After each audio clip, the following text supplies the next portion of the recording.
यानी रथ उड़ के जाता था। इतनी उनमें शक्ति थी, किसी महात्मा में इतना सा गोल गुटका दिया था जो मुंह में रखो और रथ उड़ के कुरुक्षेत्र के मैदान में सवेरे 8 बजे हाजिर हो जाता था। शाम को जब लड़ाई बंद हुई, गुटका मुंह में रखा, रथ आके सुजानपुर के मैदान में पहुंच जाता। वाह, ये था अपने जमीन का बड़ा विचित्रकार। वैसे किसी महात्मा ने प्रसन्न होकर उनको दिया, क्योंकि हम लोगों का ऐसा ही है कि हम महात्मा लोगों की, ब्राह्मणों की हमेशा पूजा करते हैं, गुरुओं की, ब्राह्मणों की, महात्माओं की, बुजुर्गों की, तो उनसे तो हमेशा कुछ न कुछ आशीर्वाद मिलता ही है। यही हमारे बच्चों को आगे करना चाहिए कि अपने बड़ों से आशीर्वाद अवश्य लें। बड़ी से बड़ी मुसीबतें चल जाती हैं, ब्राह्मणों से आशीर्वाद अवश्य लें, बहुत बड़ा कल्याण होता है। और साधु महात्मा, आज लोग कहते हैं पखंडी होते हैं, लेकिन ऐसा नहीं है कि सारे ही पखंडी होते हैं। साधु महात्मा जो हैं वो वही हैं जो भेष बदल के अपने दूसरे लोगों का काम करने आते हैं, CIB वगैरह के, वो करते हैं ऐसा छल कपट, जिन्होंने साधुओं को धोखा दिया। लेकिन साधु धोखेबाज नहीं, साधु तो साधु होते हैं। साधु मतलब शांत, साधु का मतलब शांति होता है। अब वेद उपनिषद कितने कितने हुए है? वेद वगैरह? 4 वेद, 6 शास्त्र, 18 पुराण और उपनिषदों का तो हिसाब हो नहीं, क्योंकि महर्षि व्यासदेव जी ने इन वेदों के हिस्से किए।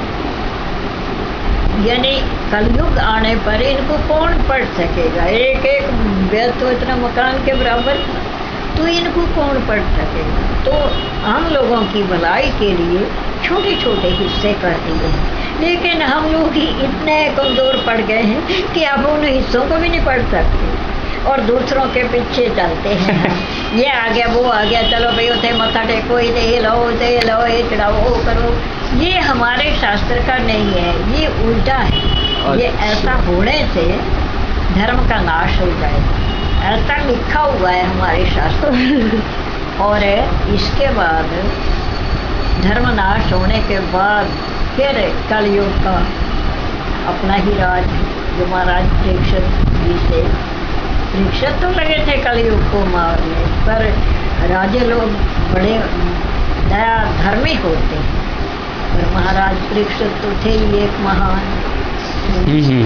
उन्होंने वो कलयुग गौ को मार रहा था और महाराज परीक्षित ने देख लिया। ये भागवत बताते हैं, तलवार निकाली कि तू कौन है जो गौ को मार रहा है, और गौ आंखों से पानी निकाल लेती। तो बोले महाराज मैं कल दूँगा, बोले मैं तेरे को मार दूँगा। बस पाँव पड़ गया कल, पाँव पड़ के विनती करके महाराज परीक्षित को प्रसन्न कर दिया। और फिर कल युग में 5 चीज़ें मांगी थी कल युग में।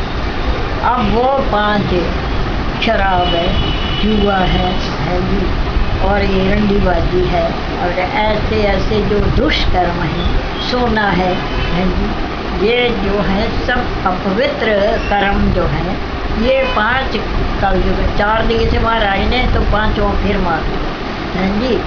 तो आज वही कलयुग जो कि प्रधानता है, तो कलयुग महान है, अब किसी का डर नहीं है। अब किसका डर? अब तो पाँव की ज्योति सर पर जा रही है। जो हमारे पाँव में दूर से लंबे होकर प्रणाम करते थे, आज वो क्या है? समय का प्रभाव और कर्मों से गिरने से, हम लोगों के कर्मों से छोटा कमज़ोर होने से, तभी ये दुष्कर्म बढ़ता है। क्योंकि अच्छे कर्म करने के लिए कष्ट उठाने पड़ते हैं। हमारे जो नियम है वो क्या है? सवेरे उठे, हम लोग 3 बजे से 4 बजे के बीच में उठे हैं, अपने लैट्रिन बाथरूम गए हैं, स्नान किए हैं, सूर्य भगवान की पूजा की है, अपने पितरों की पूजा की है। देवताओं पितृ पूजा कर ले। अगर अपने पितर होते हैं बुजुर्ग, संस्कृत में बड़ों को पितृ कहते हैं।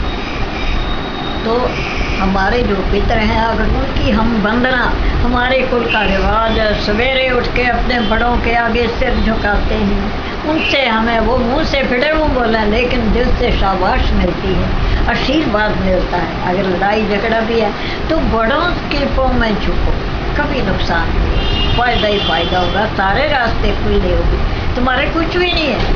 फिर भी तुम पितरों के, अपने माता पिता गुरु या जो भी अपने खानदान में बड़े हैं या बाहर के भी बड़े हैं, उनके आगे नमस्कार करना हमारा परम धर्म है।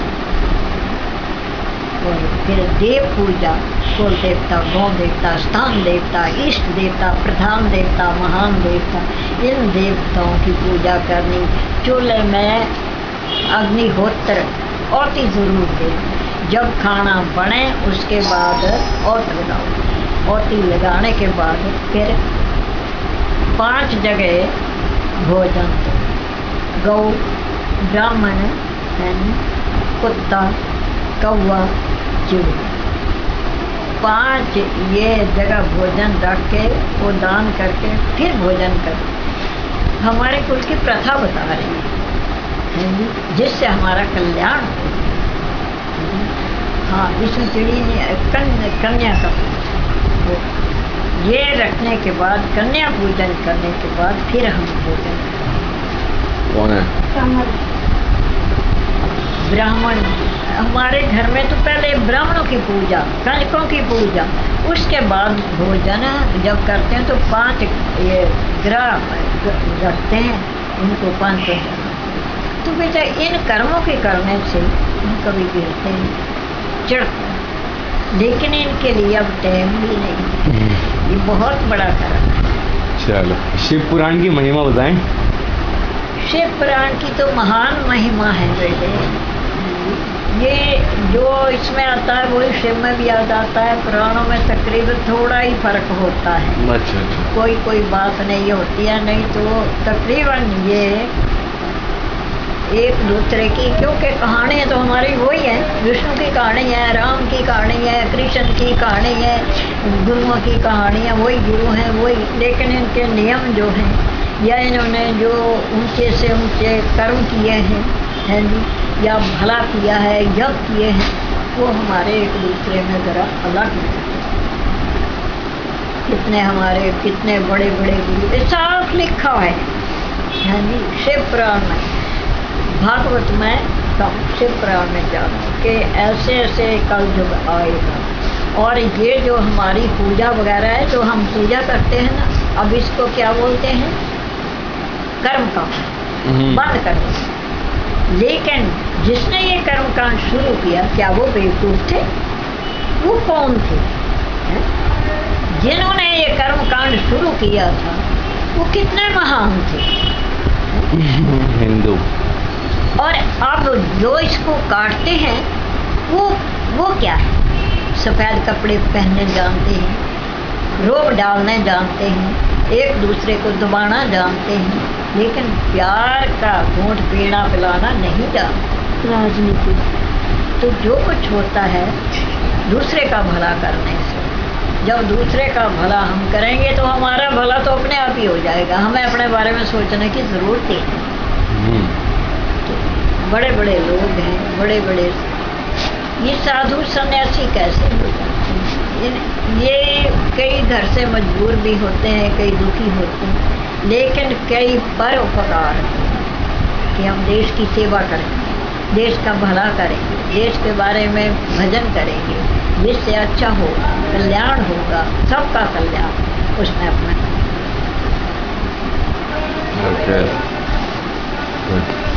आप अपने बच्चों के बारे में कुछ कहना चाहेंगे? हमारे बच्चों के बारे में तो हम यही कहते हैं कि हम कुछ न कर सकते। हमारे बच्चों के बारे में हमारे लोगों में ऐसा यानी प्रथा थी कि अपनी बहुओं को बहुत दबाया जाता था। बहुओं को? हाँ, बहू कोई बोल नहीं सकती थी, हिंदी सेवा करे जाओ। और हमारी स्टेप मदर थी, वो तो ऐसे कहती थी मैं केसों को चीर के फैसला करती। ये केस जो है ना, इसके फाड़ के दो करके यानी फैसला करते हैं। लेकिन हमारे साथ जो फैसला हुआ वो क्या? हमारा आदमी भोला था, सीधा था, उसको तरह तरह से झुटला के उससे सारी ज़मीन बकवा की, और हमको मेरे बच्चों को तो बिल्कुल ज़मीन से बाहर, एक चप्पा ज़मीन हिमाचल में मेरे बच्चों को कदम रखने के लिए थे।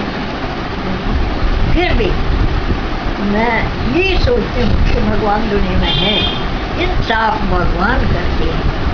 इंसान आज वो लोग ज़मीन करोड़ों के हिसाब में अमीर हैं, लेकिन मैंने तो जो मेरे अड़ोस पड़ोस हैं इनसे थोड़ा थोड़ा मदद लेके और 2 अक्षर बच्चों को जैसे भी पढ़ाए हैं, उसी के आधार पर मेरे बच्चे आज रोटी खा रहे हैं।